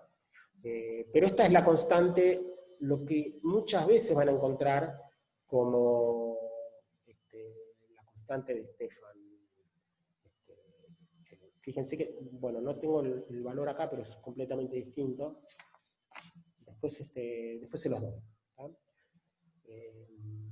Pero, recordemos, no hay que agarrar el B que tenían y multiplicar por C, dividido 4. Cuando multiplican por C, tienen 1 metro sobre segundo, entonces ahí ya les va a aparecer el watt. Bien. Perdón, otra cosa. El segundo que había antes, ahora está integrado. Fíjense que antes cuando integramos, acá, cuando nosotros integramos, no nos aparece el segundo. ¿Por qué? Porque estamos integrando por todas las frecuencias, ¿no? Entonces acá ya no tenemos 1 sobre segundo. El ρ sí tiene unidades de 1 sobre segundo, pero el ρ total, la integral no, o sea que este B no tiene segundo. Acá sí lo tiene porque estamos multiplicando por C. Bueno, todos estos detalles son más difíciles de explicarlo que de hacerlo. Yo les suplico, hagan esta cosa, hagan esta cuenta, siéntense, hagan esta integral y terminen de entender que todo esto cierra, ¿no? Bien, entonces, ¿cuál es el ejercicio que les doy para hacer? Primero, tienen esta fórmula que dio Planck. Lo primero que hay que hacer es chequear Stefan Boltzmann. Lo segundo que hay que hacer, convertir esta función, convertirla en frecuencia, ¿no? Bueno, cuando chequen Stefan Boltzmann acá, tengan en cuenta que lo que van a obtener es sigma por t a la cuarta, no b por t a la cuarta. O sea, si hacen esto, van a hacer una emisión. Si no, pasen esto a densidad de energía, quiere decir dividir por c y multiplicar por 4, y chequen que se cumple Stefan Boltzmann. Luego pásenlo a frecuencia y chequen que se cumple Stefan Boltzmann en frecuencia. Otra cosa para hacer, chequear la ley de desplazamiento de Wien. ¿Qué quiere decir? Y lo mismo que encontró Wien experimentalmente en su distribución, tiene que aparecer en la distribución de Planck. Y lo tercero que hay que hacer es encontrar una ley de desplazamiento, pero ahora no en la distribución de longitudes de onda, sino en las de frecuencia. Y les va a dar esto. ¿Está claro? Un ejercicio muy importante. ¿Alguna pregunta? ¿Algo que me quieran parar?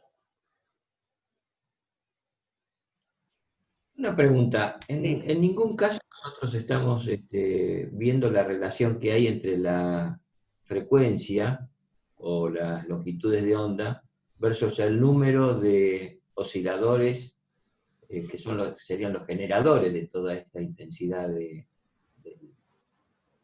luz, digamos, ¿no? O de frecuencias. No sé si Sí. me expreso bien, digamos. No hay relación entre las frecuencias, o están los números de nodos, pero no el número de osciladores que están generando toda estas emisiones, ¿no? Este es el número. Este es el número.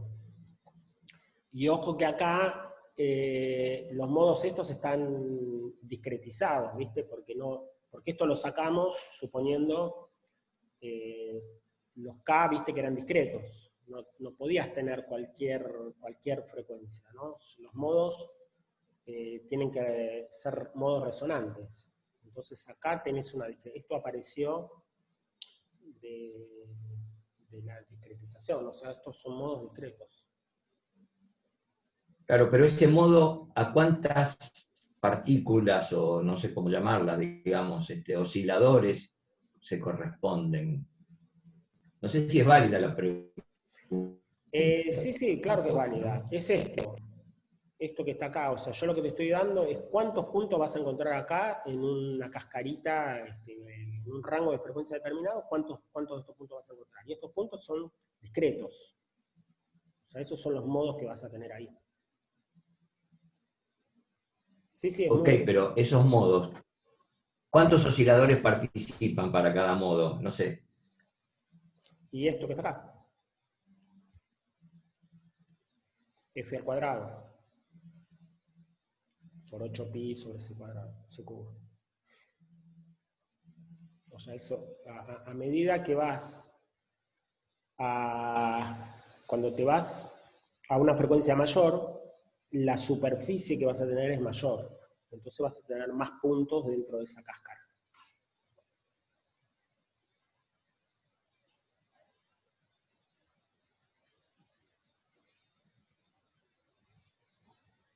Está duro, ¿no? ¿No se entiende? Sí, creo que sí, tengo que pensarlo un poco. Bueno, tomá el tiempo, es difícil esto, te vuelvo a repetir. Después te voy a mostrar lo que hizo Planck, que es completamente distinto, mucho más complicado. Si bien Planck lo hace en 2 hojas, pero está hablando, Planck quería mostrar, en realidad lo que Planck quería mostrar, ya te spoileo, él quería mostrar que el segundo principio de la termodinámica era demostrable, o sea, nosotros lo asumimos, decimos, esto no va a pasar, ¿no es cierto? Esto tiene poca probabilidad. Él quería demostrar que no, que el segundo principio de la termodinámica se puede demostrar, o sea, él quería ir a mostrarte que el hecho de que la entropía aumenta, es una ley de la naturaleza, y dijo, bueno, pará, acá en el cuerpo negro, yo lo voy a poder demostrar con el cuerpo negro, porque si la entropía, va a calcular la entropía del cuerpo negro, no sé qué, y ahí te lo va a mostrar. Después te lo cuento, no te quiero contar el final. Bien. Bueno, avanzamos un poquito, después retrocedemos. Bien, tenemos esto es lo que hay que hacer. De vuelta, hagan esta cuenta, háganla. ¿No? Lo más importante que tienen que hacer es esto, porque una vez que hacen esto, después le va a empezar a caer la ficha al resto, pero por lo menos tengan manejo de esta parte, ¿sí?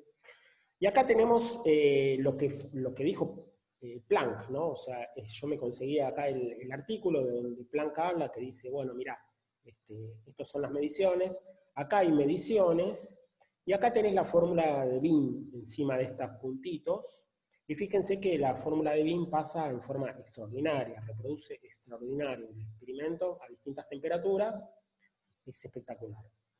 Acá la curva y los puntos se empiezan a alejar un poquito en esta región, pero bueno, recuerden que no todas las regiones son igualmente fáciles de medir experimentalmente. Probablemente una se podía atribuir de que acá era más difícil de medir, entonces acá los resultados experimentales estaban un poquito más flojos. De todos modos, hay algo como sistemático, sobre todo a temperaturas altas. Acá a temperaturas bajas no se ve tanta diferencia, pero acá se empieza como a notar un poco de diferencia. ¿Okay?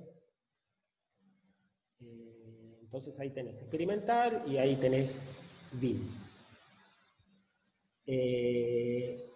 Ejercicio. Hagan esto. O sea, encuentren estos datos. Hay programas en internet online donde vos pones esta curva, pones el mouse y te dice los valores. Lo podés hacer. Podés hacerte una tablita, agarrar cualquiera de estas temperaturas y pasarle bien por encima y chequear de que esté dando esto. O sea, un ejercicio muy importante, saber hacer el dibujo de la función de Wien y chequearlo. ¿Está? Es un ejercicio, hay que hacerlo esto. No está en la práctica, no está en la guía, pero a partir de ahora está en la práctica. Y es más importante que algunas de las cosas que están en la guía. Bien, seguimos. Cuando Planck dice los interesantes resultados de Rubens, en el primer renglón de su artículo, está hablando de esto que está acá. Entonces esto también hay que encontrarlo. Acá están los resultados escritos de otra manera, porque acá está escrito para una frecuencia determinada en función de la temperatura. Y justamente lo que hay acá son resultados experimentales y acá está bin, que da muy mal. Y acá dice Raleigh, ¿no? O sea, está la distribución, lo que se llama Rayleigh-Jeans, y está la fórmula de Planck, ¿no? O sea que están las tres teorías, escrita de una manera, dibujada de una manera completamente diferente. Nosotros no estamos acostumbrados a hacer esto, es como que él se para en una frecuencia y hace las distintas temperaturas. Y es muy interesante, porque hay frecuencias donde hay temperaturas donde da muy bien, pero hay temperaturas donde empieza a fallar. Y sobre todo, lo importante es que el comportamiento, bueno, uno tendría fíjense cuál es el comportamiento con la temperatura que da la ley de Wien, y bueno, no tiene mucho... tiene algunos problemitas, ¿no? Entonces, esto también es un ejercicio muy importante para hacer. Busquen esto bien. Yo encontré este gráfico que es una porquería, pero debe estar en algún lado bien escrito. Y bueno, acá nos topamos con Raleigh. ¿Qué dice Raleigh? Raleigh lo que dice es esto. Raleigh dice... ¿Dónde estábamos? Raleigh dice, agarrá esta distribución y agarrá la energía media. ¿Y cuál sería la energía media si no estuviese discretizado? La equipartición. Claro, KT. ¿Está? O sea que él multiplicaría esto por KT. Y cuando multiplicas esto por KT, el ρ que vas a tener te va a dar un ρ que crece como f al cuadrado, porque no hay ningún término acá exponencial que te lo tire.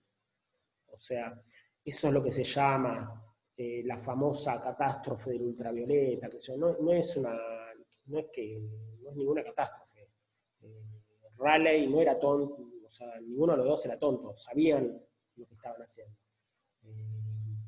Ellos sabían, pero justamente era muy importante, y en ese momento, yo no sé si Planck lo tuvo totalmente, bueno, sí, pero no, Planck sí, pero no sé si se le dio la necesaria importancia a Rayleigh-Jeans. Pero tiene importancia porque justamente es lo que debería pasar, ¿no? O sea, debería pasar que, según la clásica, es f cuadrado por kt. Y ahí te das cuenta de que está faltando un exponencial o alguna cosa, porque con kt solo no hacemos nada, ¿no? O sea, con eso no explica, no puede explicar la curva de cuerpo negro. Sin embargo, a bajas temperaturas, Rayleigh-Jeans funciona muy bien y explica muy bien, van a ver acá, qué sé yo, que explica muy bien el cuerpo negro. Bien. Vamos a ir finalizando un poquito. La primera cuestión. Estas son las unidades de la constante de Planck. La constante de Planck es muy chiquita, 10 a la menos 34 joules.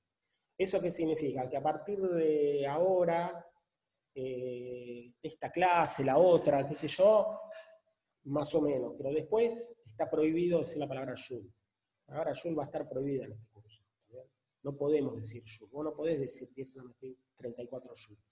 Está muy mal. No es una cuestión estética, está mal. Vos no podés ir a la verdulería y decirle al tipo, dame 10 a la menos 18 megatonelada de manzana. Está mal. O sea, uno tiene que trabajar con las unidades correctas. Y no es estético. Una de las soluciones es abandonar el joule. El electron volt son 10 a la menos 19 joules. Entonces ahí ya nos bajamos 19 órdenes de magnitud. ¿Está bien? Entonces, yo no necesito, todos estos números se los doy porque los tengo y los tengo gratis. Entonces se los pongo, pero con poner 4,1, no sé, no necesito estos números, ¿sí? simplemente se los dejo, pero sí necesito este número, esto lo tienen que saber, 10 a la menos 15 electronvolt segundo. Otra constante que va a aparecer muchísimo, y que va a aparecer incluso más que la constante de Planck, se llama H barra, no H. H barra es H sobre 2pi. O sea, tantas veces hay que dividir por 2pi que se cansaron y pusieron H barra. Y bueno, o sea, acuérdense cualquiera de las dos, lo único que falta, no hace falta acordarse las dos, ¿no? Pero recuerden el orden de magnitud. Y ahora vienen consejos útiles. El primer consejo útil tiene que ver con la constante de Boltzmann. En realidad tiene que ver con la temperatura. En lugar de trabajar con temperatura, en muchos lugares van a ver que la temperatura se expresa en electronvolt, en kiloelectronvolt. ¿Por qué se expresa de esa manera? Porque cuando vos multiplicás K por T, te da energía. Fíjate que la constante de Boltzmann es electronvolt por dividido Kelvin, cuando multiplicás por Kelvin te da electronvolt. Bueno, ya empecé a borrar el Joule, ¿ven? La constante de Boltzmann ustedes la tenían en Joule, le saqué acá 19 órdenes de magnitud, y me quedó 8,6 por 10 a la menos 5 electronvolt. Eso significa, por ejemplo, que ¿cuánto vale la energía a una temperatura ambiente? A un calculito, K por 300, me da 26 milielectronvolt. O sea, 1 dividido 40 electronvolt. Y eso me explica, por ejemplo, nosotros vamos a ver dentro de poquito, cuando veamos átomo de Bohr, vamos a ver que los niveles atómicos están separados más o menos orden, ¿sí? De electronvolt. 10 electronvolt, no sé qué, electronvolt. Entonces nosotros lo que vemos es que a temperatura ambiente, la energía es 26 milielectronvolt. ¿Qué quiere decir eso? Que no hay ninguna, o sea, hay muy poca posibilidad de poblar con esa temperatura tan chiquitita estados que están a un electronvolt de altura, ¿no? O sea, la energía es un electronvolt y nuestra temperatura es 26 milielectronvolt, es 1 sobre 40 electronvolt. Y por eso los átomos que están en nuestra habitación están todos en el estado fundamental. Y por eso nosotros no vemos, si no veríamos luciérnagas, ¿no? Veríamos todo el tiempo moléculas en el aire que están emitiendo y están tirando fotones. Nosotros no vemos eso. ¿Tá? Otra cosa importante es cuando les dicen una temperatura de un electronvolt, ¿de qué están hablando? Bueno, hay que hacer regla de 3, y vemos que un electronvolt, o sea, hay que invertir esto que está acá, un electronvolt son 11.600 grados.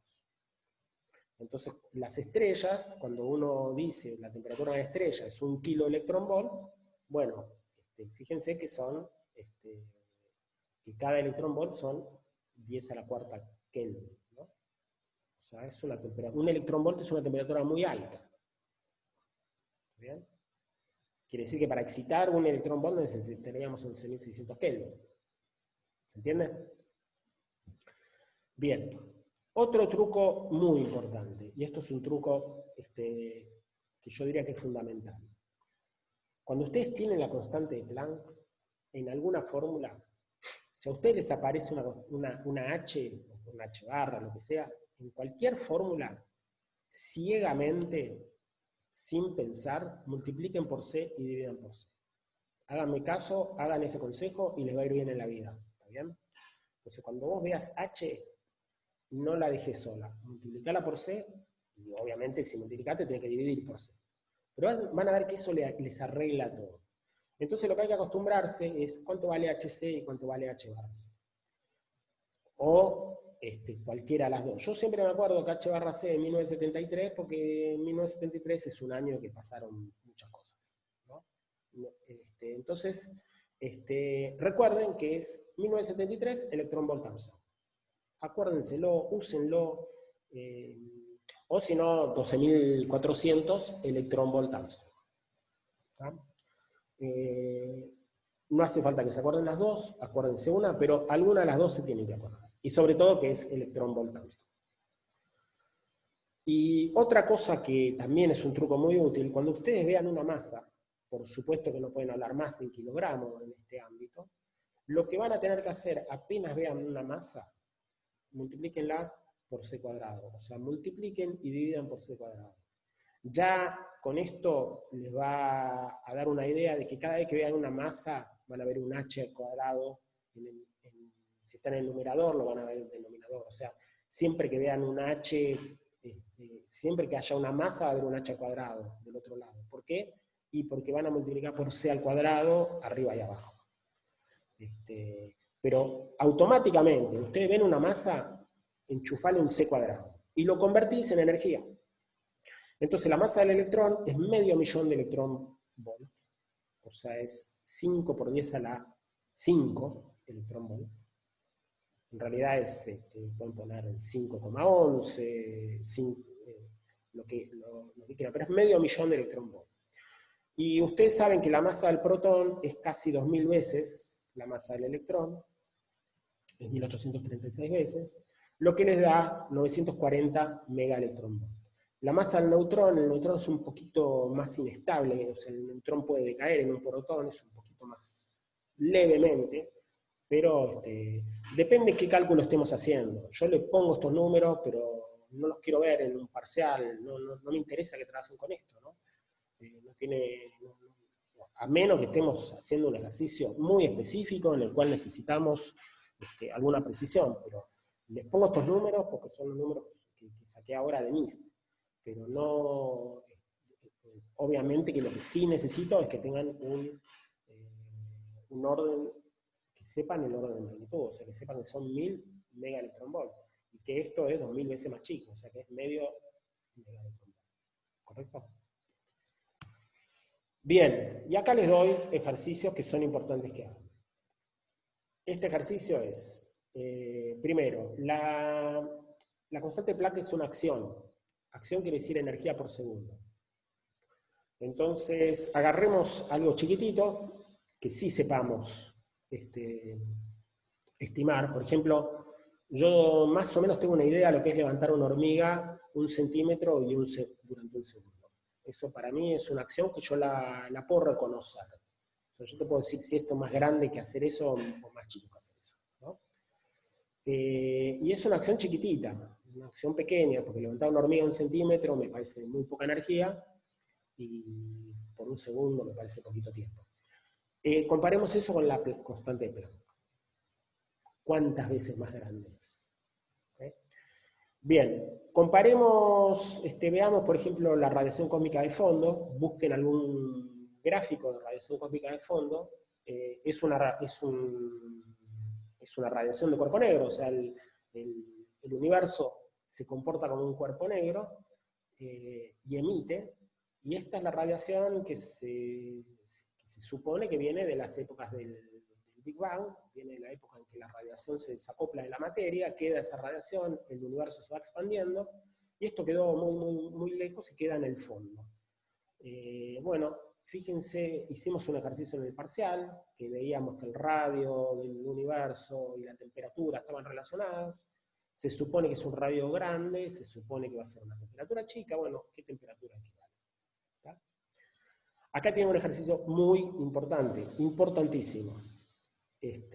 Tengo una cavidad, un cuerpito negro, un agujerito que tiene 1 centímetro cúbico, o sea, esa es la cavidad de mi cuerpo negro, y está a 1000 grados Kelvin, en equilibrio. Y eso va a emitir, ¿no? Quiero saber cuántos fotones hay ahí adentro. O sea, cuántas... cada fotón, o sea, la densidad de energía va a ser hν. Si yo divido por hν me va a dar el número de fotones. O sea, cada fotón va a tener hν.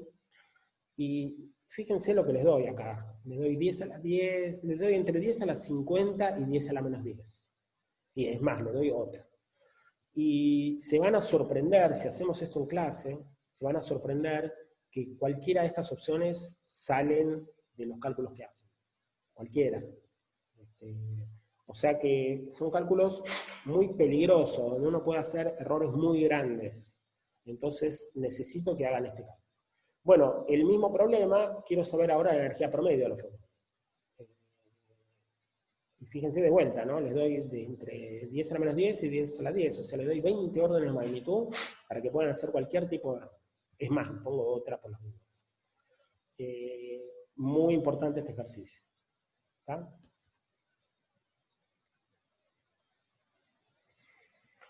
Sí, sí, ya está. Ahora vamos a cuantificar. O sea, ahora decimos que la energía es HNI. Si tenemos HNI, o sea, si tenemos una energía determinada, dividimos por HNI, nos va a dar el número de fotones. Y sí, 10 Joule, claro, 10 Joule está muy mal. Justamente, el que pone 10 Joule, no solamente se considera mal, se le baja un poco. No se puede hablar de Joule. Bien. Bueno, termino con este último ejemplo y terminamos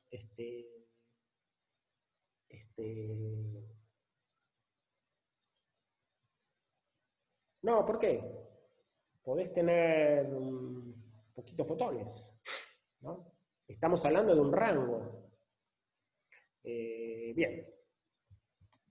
Bueno, acá tenemos el Sol. El Sol, esta es la radiación del Sol. Es esto, que ven acá. Y si se fijan, hay líneas discretas. Esas líneas discretas vienen de... Es lo que vamos a ver en la clase que viene, ¿no? Vienen de emisiones atómicas o de iones. Son niveles energéticos discretos que salen de un nivel a otro nivel y producen una única frecuencia. Y esas líneas las resolvió Fraunhofer, que hizo todo un catálogo con las líneas espectrales. Fíjense la época de Fraunhofer. Y él hizo un catálogo y cada línea espectral corresponde a un elemento. O sea, uno perfectamente puede decir, mira, si yo veo esta línea es porque tengo tal elemento, si veo esta línea tengo tal elemento. O sea, el tipo hizo el catálogo y con eso se pudo saber de qué estaba compuesto el Sol. Y esto los espectroscopistas en 1800 tenían una asombrosa resolución. Era asombroso cómo trabajaba esta gente, o sea, toda la óptica estaba muy bien desarrollada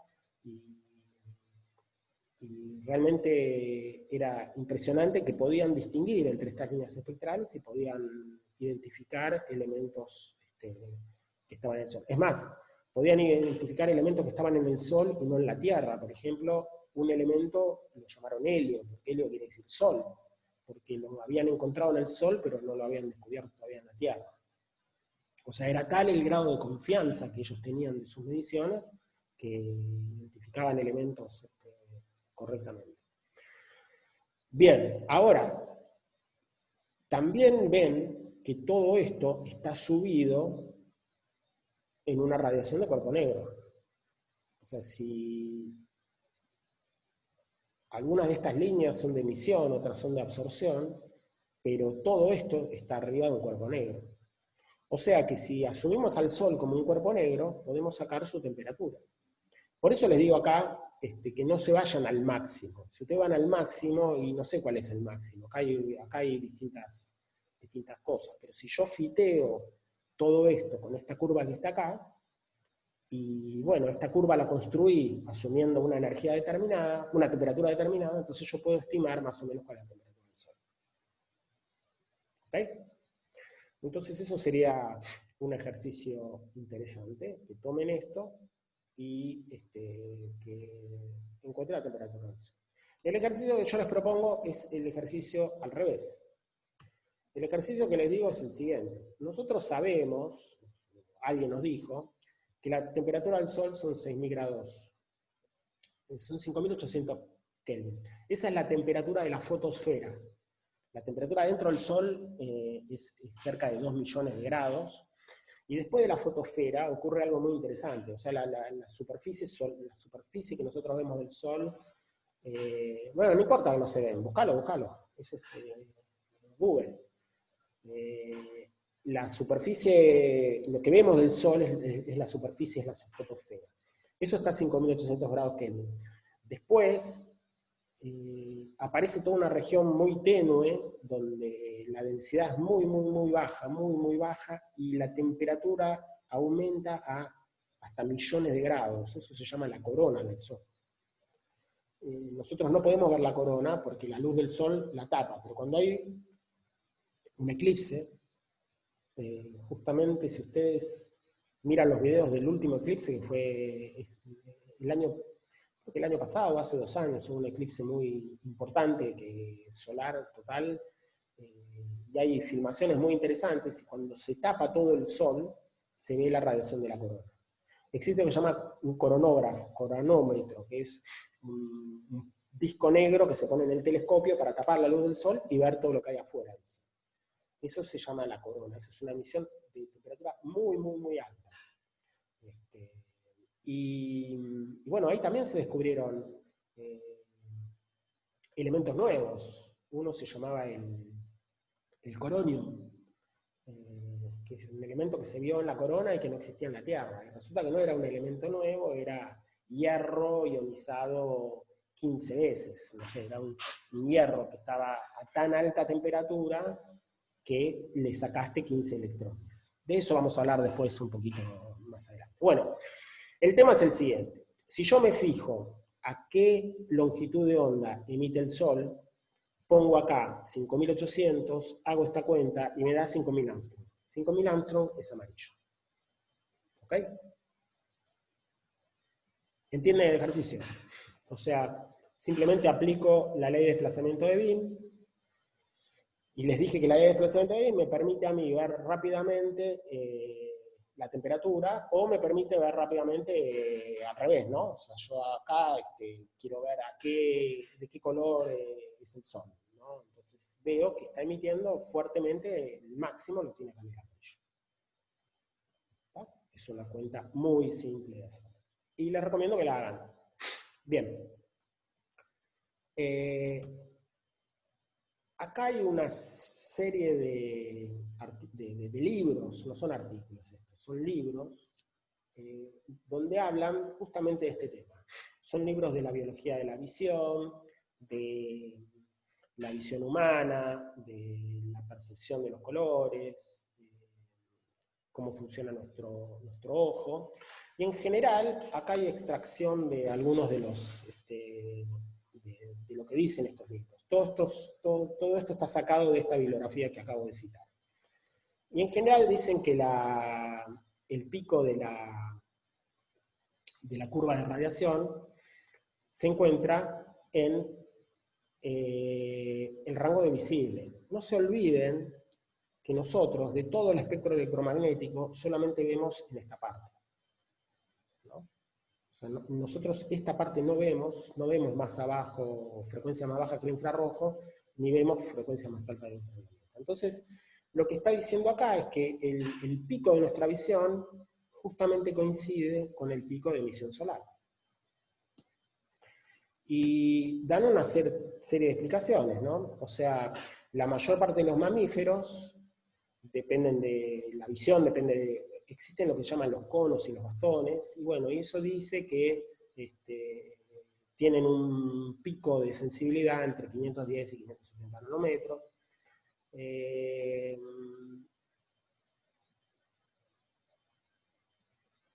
Acá, por ejemplo, nota que la energía del Sol está en la misma región que el espectro donde el ojo es sensible. Esta coincidencia probablemente no es accidental y tiene que ver es un producto de la evolución biológica. Lo que te está diciendo acá es que probablemente el hombre evolucionó de manera tal de que su ojo ve en la región donde emite más el Sol, ¿no? O sea que si nosotros, no es un accidente que la sensibilidad está centrada en el pico de la distribución, la evolución del ojo obviamente tomó ventaja del carácter de la luz. O sea, si nosotros fuésemos depredadores, que salimos de noche y qué sé yo, sí, estaría bueno ver por acá, pero como en general, ahora no tanto, pero en general vivimos de día y Entonces, es como que evolucionamos y nuestro ojo está en esta región. ¿Correcto? Esto es todo lo que estos libros dicen. ¿Están de acuerdo con eso?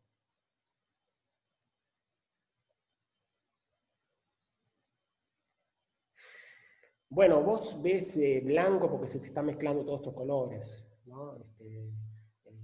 Y después hay otras cuestiones, ¿no? Que la luz que te llega del sol a vos está pasando por la atmósfera y esa luz está siendo desviada, no te está llegando directamente, y la desviación, el ángulo de desviación depende de la frecuencia a la cuarta, y por eso, si te fijas, esto te puede explicar, esto es una cosa que se explica, de ahora en más te lo van a explicar en 20 cursos distintos.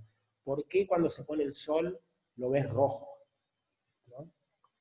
Y lo ves rojo justamente porque está pasando por una cantidad de atmósfera diferente a la que pasa cuando está arriba, y se desvía de una forma diferente, entonces estás viendo las frecuencias que corresponden al omega a la cuarta esa desviación. ¿Está? Pero bueno, pero en principio vos ves esto, ¿no? Y el artículo, todos estos libros de biología y de estudios de la luz del sol y del estudio te están diciendo que hay un componente evolutivo que es lógico que si vos vivís con este sol, veas acá, y no acá, a menos que de vuelta, es un depredador y te guste estar acá de noche. Bien, si están todos de acuerdo, entonces lo que les voy a proponer es un ejercicio, y con eso cerramos la clase. Y me gustaría que me digan en el foro qué es lo que van encontrando. El ejercicio es el siguiente: en lugar de hacer la distribución en longitud de onda, quiero que hagamos la distribución en frecuencias. Entonces ustedes hacen el gráfico pero en frecuencia. Ustedes tienen la ley de desplazamiento en frecuencia, o la encuentran. ¿Cómo se encuentra esa ley de desplazamiento? Hay que derivarla, hay que encontrar el máximo, y van a ver que esa distribución les va a dar proporcional a la temperatura. O sea, a mayor temperatura, la frecuencia del máximo va subiendo. ¿Está bien? Y bueno, entonces quiero que hagan eso, y van a encontrar la frecuencia máxima. A esa frecuencia máxima la vuelven a convertir ahora en... Cuando terminan, ¿no? La convierte en longitud de onda, y quiero que obtengan el mismo resultado. O sea, que efectivamente estamos teniendo el pico en el amarillo, donde la mayor emisión. ¿Correcto? Ese es el ejercicio, es el último ejercicio que les propongo, y me gustaría, si ustedes pueden avanzar con la teoría, ¿qué opinan de que el viernes hagamos una... O sea, yo no sé cómo están en la práctica, pero no me quiero atrasar mucho en la práctica. Entonces a mí me gustaría que ya hagamos un poquito de Compton y un poquito de... no sé si quieren les tiro ahora las... A ver, de Compton no es mucho lo que...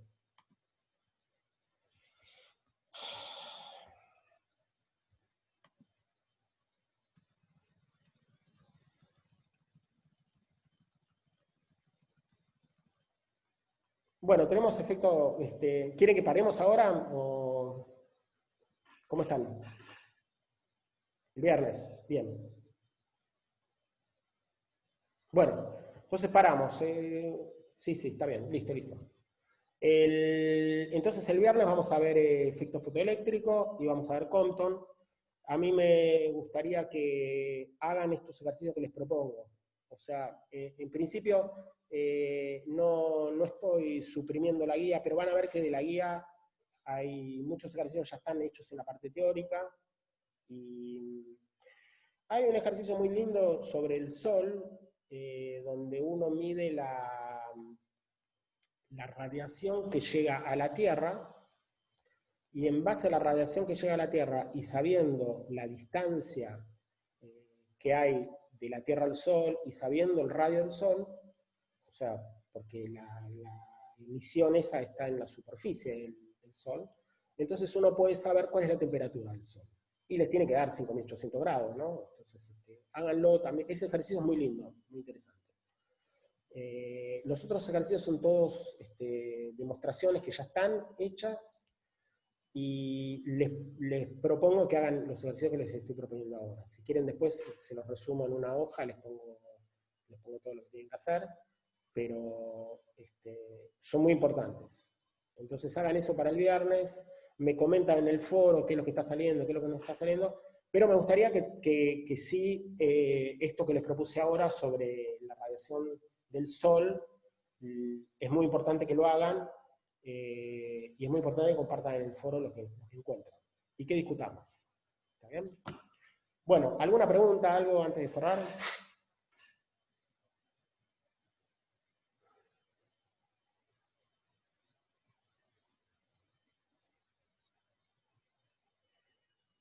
Bien. Les recuerdo, todo lo que dije ahora está todo en la parte teórica, o sea, no hay nada distinto, ningún concepto distinto, pero lo que sí es importante es el manejo de los números, porque son cuentas complicadas. Y bueno, y espero que estén avanzando en la parte computacional para poder hacer estas integrales.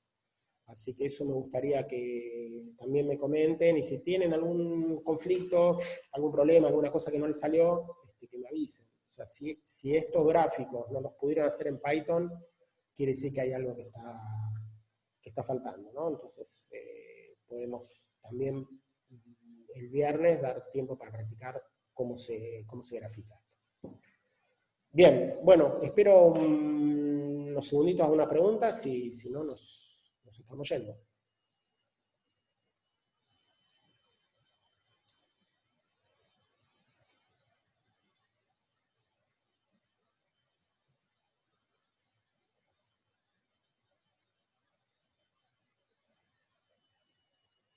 Una pregunta. Sí.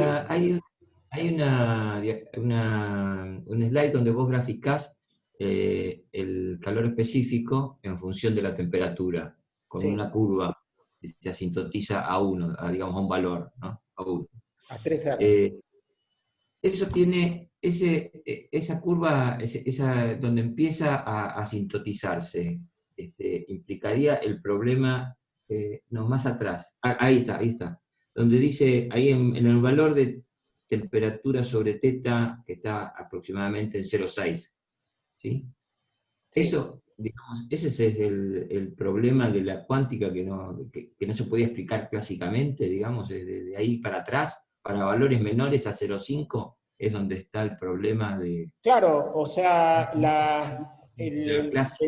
si vos haces equipartición, a vos te da esto, y te da que es el calor específico constante, es 3R.